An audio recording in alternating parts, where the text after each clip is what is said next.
Hello pupils, how are you? Let's start our lesson. Today we will talk about animals and about their ability. Module 7, Lesson 5. The theme of our lesson, what can animals do? Objectives. Learners will be able to use can to talk about ability and to make requests and offers. Use can, cannot to talk about permission. Балалар, сіздермен бүгінгі сабақта can модаль етістігін қолданып, жануарлар не істей алатыны туралы айтатын боламыз.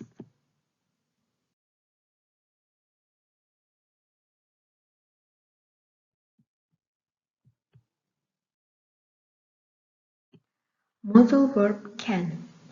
I can. Мен істей аламын. Я могу. I can't. Мен істей алмаймын. Я не могу. Яғни, бүгінгі сабағымызда біздің өтетін тақырыбымыз модальді етістік can. I can деп біз істей алатын болсақ, және де I can't деп мен істей алмаймын деген кезде айтатын боламыз. Модальді етістік can істей алады деп аударылады. Құрылымы subject plus can or cannot plus verb. For example, birds can fly. Құстар ұша алады. Яғни, бұл жерде біздің сөйлемнің құрылымы subject. Subject дегеніміз бізде бастауыш, я? Бастауыш бізде бұл жерде birds, яғни құстар. Келесі тұрған can модальді етістігі, және де fly бізде verb, яғни етістік, я, ұша алады дегеніміз. Жақсы. Бізде сөйлемнің үш түрі болады, я? Болымды сөйлем, сұраулы сөйлем, болымсыз сөйлем. Болымды сөйлем affirmative sentence, сұраулы сөйлем interrogative sentence, болымсыз сөйлем negative sentence. For example, birds can fly. Құстар ұша алады. Бұл бізде болымды сөйлем, я? Сұраулы сөйлем. Can birds fly? Бұл жерде, яғни байқағандарыңыздай, бізде сөйлемнің құрылымы өзгеріп тұр, я? Бізде болымды сөйлемде can модальді етістігі екінші орында тұрса, сұраулы сөйлемде ол сөйлемнің алдына, яғни бастауыштың алдына шығады.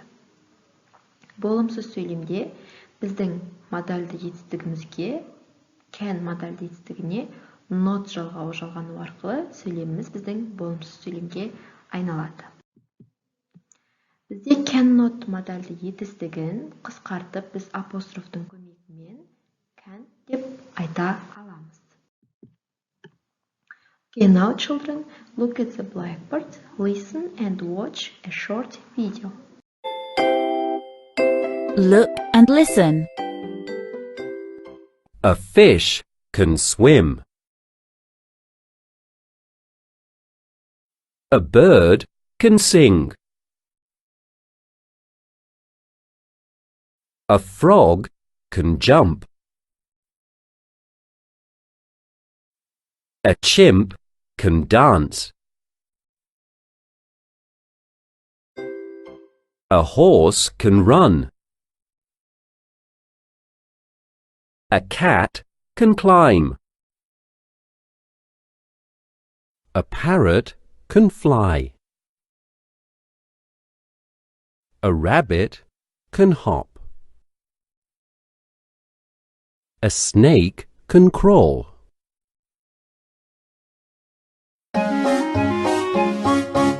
Let's sing.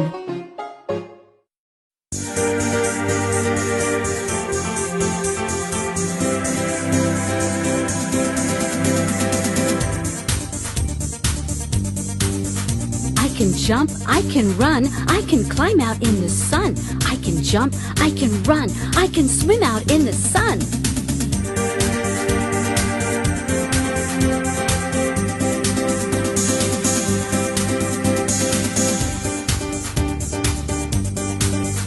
I can jump, I can run, I can climb out in the sun. I can jump, I can run, I can swim out in the sun. New words. Жаңа сөздер. Бүгінгі сабағымыздың жаңа сөздермен танысайық. A fish can swim. Fish Балық, swim, жүзу. Яғни, балық жүзе алады.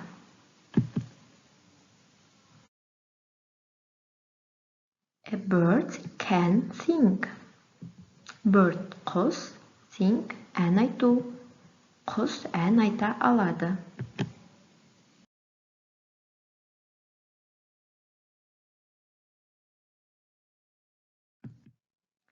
A frog can jump. Frog құрбақа, jump секіру.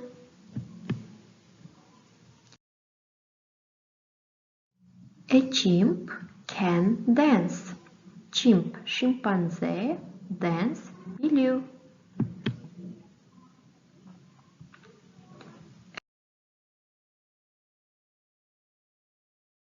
Horse can run. Horse жылқы, run жүгіру. A cat can climb. Cat мысық, climb өрмелеп шығу.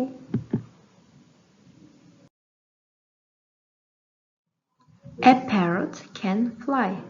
Parrot тоты құс, fly ұшу. A rabbit can hop.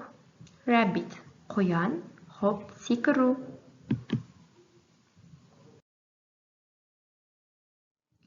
A snake can crawl. Snake жылан, crawl жорғалау. Okay, now children, let's do exercise.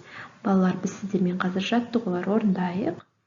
Match the words can or can't. Бұл жерде біз сіздермен сөйлемнің бос орындарына can немесе cannot модальды етістігін қою арқылы орындаймыз. For example, a frog dance. Frog дегеніміз бізде бақа, dance деген билеу. Бақа билей алады ма? Істей алады десек біз can, істей алмайды десек біз can't. Модальды етістігін қолданамыз, балалар. Жақсы, ережені есімізге түсіріп, тапсырманы орындаймыз.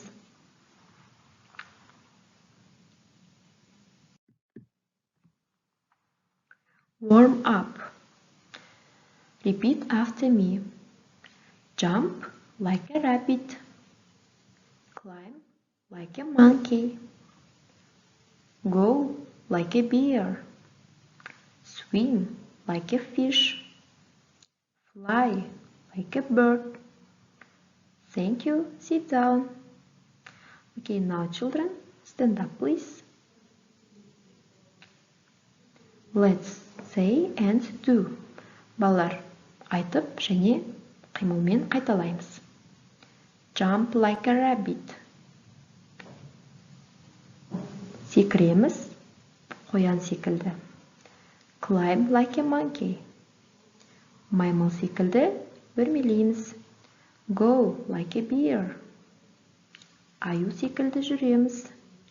Swim like a fish. Балық секілді жүземіз. Fly like a bird. Құс секілді ұшамыз. Thank you, sit down. Рахмет, орнымызға жайғасамыз. Okay. Homework. Үй тапсырмасы, балалар. Now children, open your book, page number 57. Look and write. Қара және жаз. Балалар, қазір біз кітаптарыңыздың 57-ші бетін ашамыз. Берілген тапсырманы орындаймыз. Яғни, суреттерге қарап отырып, суретте қандай іс-қимыл берілсе, біз соны жазуымыз керек. Тапсырманы қарындашпен орындаймыз.